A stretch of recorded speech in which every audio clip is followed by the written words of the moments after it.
Hello, this is the Harboring Light. I'm Mary. I give a conservative perspective about the world around me. So, audio platforms, I'm on, just to name a few, I'm on Audible, Amazon Music, Spotify for podcasters, and I'm pushing out to where I'm on all the podcast platforms.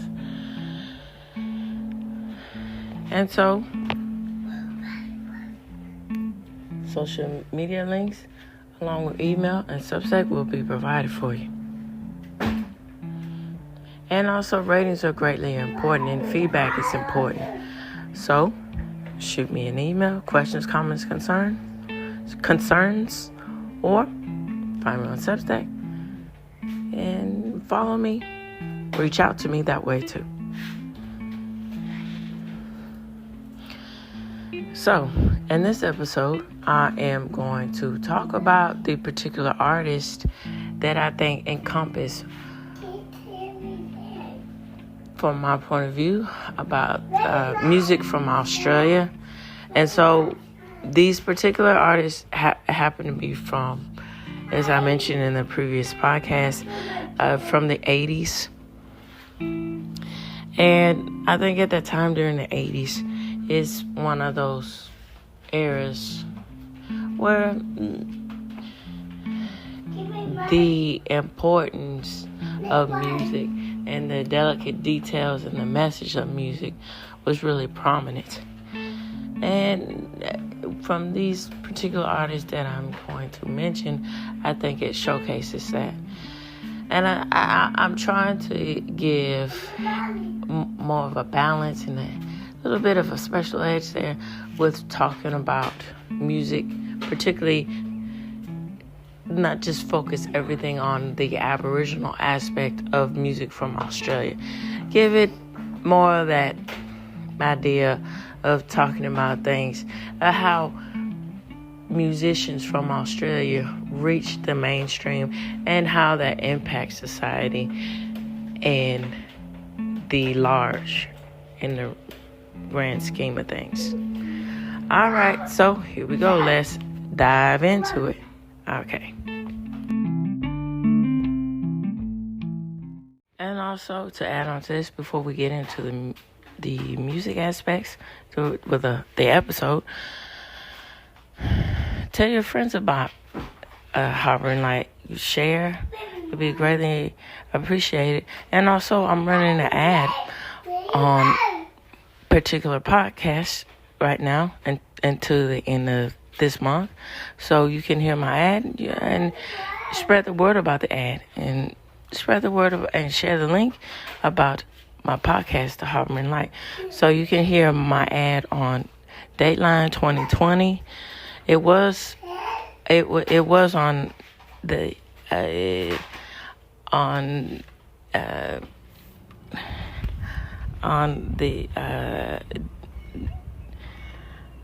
other podcast, but it does the thing where it periodically goes through different podcast shows. So currently, I'm listing what is currently on.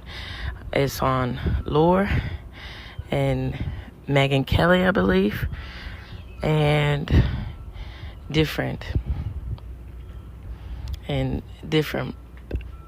podcast shows.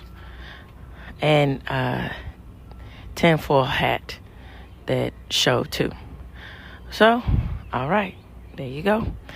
And be greatly appreciated. I appreciate all you listeners out there, and I appreciate how much the different viewers I'm getting. Is greatly, it means a lot. So,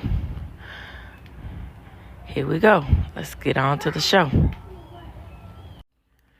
And to add on to what I was saying about the advertisement, though that advertisement is running in the Texas regions for podcasts, that I'm on the podcast, particularly the particular podcast that I was mentioning.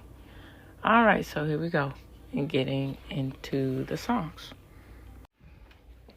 Okay, so how I'm just going to talk from my personal experience and the knowledge that I have about these bands. All right, so I'm going to start out talking about the Divinyls. Now, for those who know and for those who don't know, the Divinyls were mostly known for the song I Touched Myself, which expanded into one of those things as a one-hit wonder band. But the band was much more than that. So the band was around and leaded in Australia and with rock roots. Now, when I was first introduced to this band, inadvertently enough, it was on the soundtrack of not The Breakfast Club, I'm sorry, 16 Candles. And then when I first heard the song Ring Me Up, I thought the lead singer, I thought it was a male. And it blew me away, and then I found out the lead singer is a female. And the raw grittiness in her voice is really something to speak on, because it draws into the authenticity and the uniqueness of this particular band, the Divinyls. And going back into the lead singer with her history, and I think he's a guitarist, and he also sung vocals. And he said when he first saw her, she was performing, and then she was while she was performing, nothing was going right for her, but she kept persevering through the performance. And that goes into the way that she presented everything when she was singing, and how she presented everything in the music videos, and then when they went on tour and all of these things. And I think that is really something to the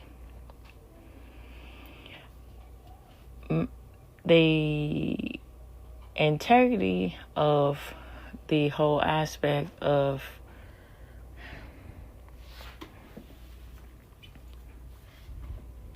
everything that goes behind with how the band is and how everything's set up. And so let me go talk further into that. Chrissy Amplet is who I'm referring to as the lead singer. Unfortunately, she passed on because of breast cancer. Everything that she sung, she put her whole heart and energy in it. You could see within everything that, as I was saying about her performing live, and then even in particularly in each music video that she did. So, for instance, Pleasure and Pain and The Good Die Young. So these two particular music videos. So when you draw into them, first let me start out with Pleasure and Pain. When you draw into them, you see the anguish and the confusion and the roller coaster of turmoil and all these different emotions unfolding into the aspects of being in a sordid relationship that's not really stable. And she uses her expressions, and then she uses her demeanor, and then she uses her presence to amplify these ideas. And then in The Good Die Young, in that music video, she dials in and she talks about what can happen and how it can break a person down when they have good intentions and aspirations about life, and it just doesn't work out, and things unfold, and and a person that they think is against them, they still try to hold on and try to maintain their support in the distance because they don't know what else to do. That's what I interpreted and what I understand from that song. And tying in back into the tapestry and the holistic aspects of all these different musical artists of the 90s, of the 80s and then leaking into the 90s. So, as I was saying, it gave Rain and it gave the open door for people to become artistically aware of how they were presenting themselves as musical artists. And so, okay, the 80s was the time of the MTV generation. And it had corniness in the aspect of that. But beyond that, musicians particularly, were pushing the edge of what is seen in music videos and what is thought of about music. And I think that led to the TRL era and the aspect of MTV being the dominant presence of youthful culture. But expanding on and drawing out from that, in the 80s, the particular aspect of different types of demographics, different types of ranges of ages being addressed in all of these all of these songs and all of these music videos, to where it gave a lot of rich depth and well-roundedness of songs. Now, needless to say, there was, musical artists of the 80s that were just flash in the pants and so forth. But for the most part, that's what was going on in the 80s. And how she, even more along the line, let's go back into, even though she and her band didn't reach out particularly in the masses in America, but you could hear and see and the roots and the Australian roots of her music and her music videos, how she taps into the experiences of what it's like to be Australian, a female, and in the use of that, and then in all the different experiences of that, and then from educational, from with the sense of nationalism and the sense of disillusion and everything within where you come from. It's really something to speak on. All right, so here we go. Let's get into the next artist. Okay, I didn't want to paraphrase this, and I think the details really speak for itself in this particular song that I'm mentioning, and also to add layers, to add more to it. I think find it quite interesting that it's pretty well-known new wave band digging their roots of Australia in their song. Okay, here we go. Primitive Man. It was part of the 1982 album, and it charted 83 in the UK. So, the Great Southern Land is what I'm referring to, as I said. Is Australia's ice house homeland. Lead singer Eva Davies wrote the song in 81 when they were on their first international tour, and he got homesick. Icehouse had a devoted fan base in Australia that stuck with them throughout the decades, but they found other countries much less hospitable. Their debut album, Icehouse, released in 1980. It was released as an independent label, so lots of fans of Australia and New Zealand as well. It recorded with Chrysalis, which is a major label. The tour that inspired the song took them into the UK, where Chrysalis hyped them up. The British press punched back and wrote some catching reviews. The tour then went to North America, where in the span of 1 week, they had 2 tour bus accidents. They also had trouble adjusting to the close quarters and yearned for the comforts of home. And hence how Great Southern Land came about as the celebration of their home, Australia. Okay, I want to mention this before I get into more of the details. With the vinyls and also with Icehouse, the aspects of them not breaking outside of their own, not having more international success, I think is during time they found more of waves in,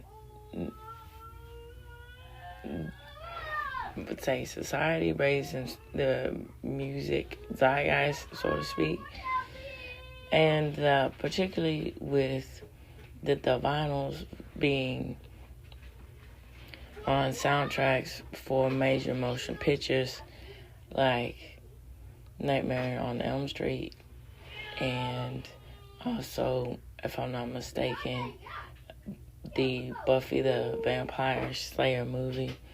And then with Icehouse, it being, it's one of those things, after effect, sort of, in how you look at things.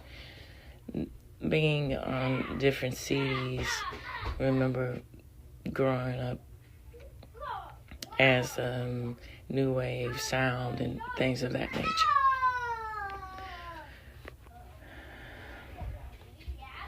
Okay, so here we go. A contrast to this song is Down Under by another Australian band, Man at Work, which was also released in 1982. That song is also about Australia, but it's largely satire or criticism on the country. Piper.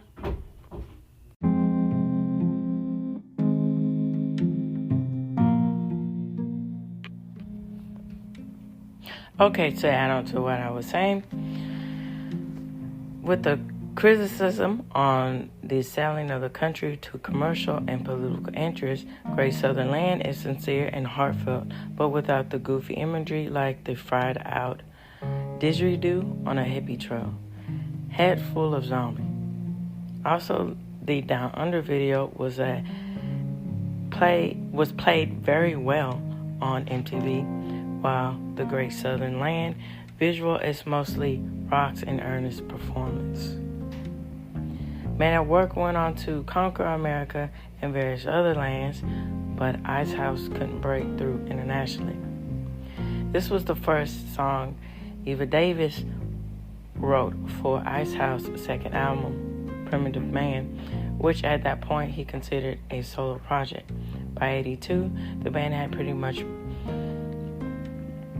a rough time on the road, but they still had a lot of name recognition and got a record deal. So Great Southern Land and others that Davies wrote became Icehouse songs, with 2 departing members and 3 new ones that set the stage for further Icehouse material, which was dominated by Davies with the shifting lineups. So, Primitive Man album with Eva Davis, Forsey, and Englishman went on to produce and co-write huge hits, which include Simple Minds and Irina Cara's Flashdance. Icehouse used a Linn drum machine on this track. They brought this back from America. The music video looks like it takes place in the barren lands of Australia's outback, but it was also actually shot in the suburbs of Sydney. Great Southern Land plays in the 1988 movie Young Einstein, starring the Australian comedian Yahoo series. Eva Davis performs an extended version of Great Southern Land with the Symphony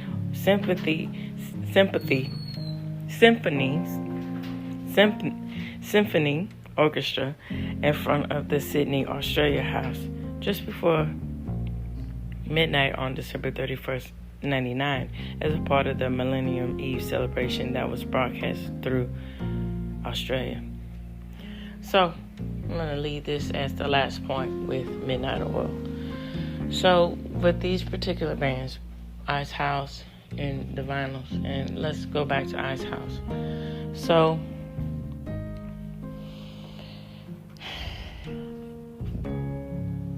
the idea and the simple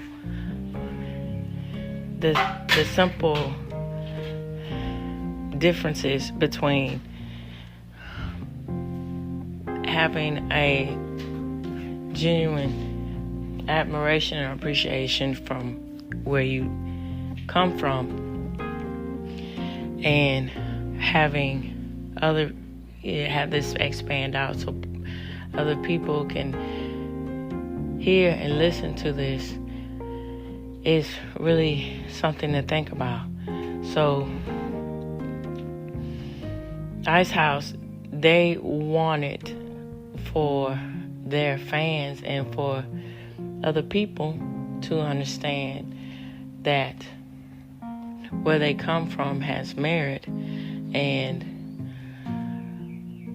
their stand in their nationalism for preserving where they come from to, I think, get the conversation going that it's important to be appreciative of who you are and what you stand for, even in the midst of the hardship and the dark side of the civilization. You and yourself find pride in the things that are notable, that are noble.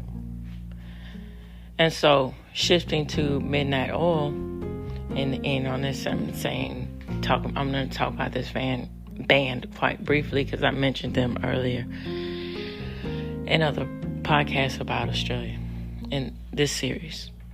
So, Midnight Oil, it was more protesty with the types of lyrics that they would talk about and that they would mention. But this was a very honest background and honest reality, as Willoughby was a part of the group, about the harsh realities of uprooting someone from their culture and trying to bring them into the mainstream culture and make them a part of what they see fit as a civilized person. Now, of course, there's a lot of debate up for that and everything else, but from my interpretations about this and about the songs, that it's a good catalyst to get the conversations going and to have honest conversations about the aspects of what the aftermath and the after effect of what happens when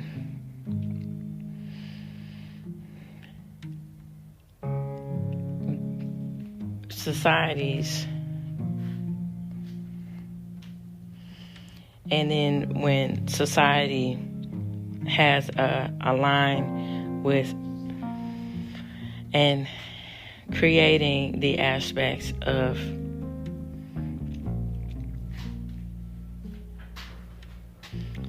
so to speak, of delving in and making a minority civilization to what they deem as, so to speak, as appropriate. So this goes back and it goes forward to tapping into other cultures and how they see their aspects about this. Now, as I mentioned earlier, it becomes a problem, I think, when that's the whole conversation, and when you don't look past out of the tragedy and out of things that are dealt to you, what you make of the situation. And I think that Midnight Oil and their earnest attempts was doing that, shedding light of what you make out of a situation. And then, as I said, more protest songs, but I think it has merit in the protest song. It's not all a surface level sort of thing getting back, but needless to say, that's from my interpretation of it.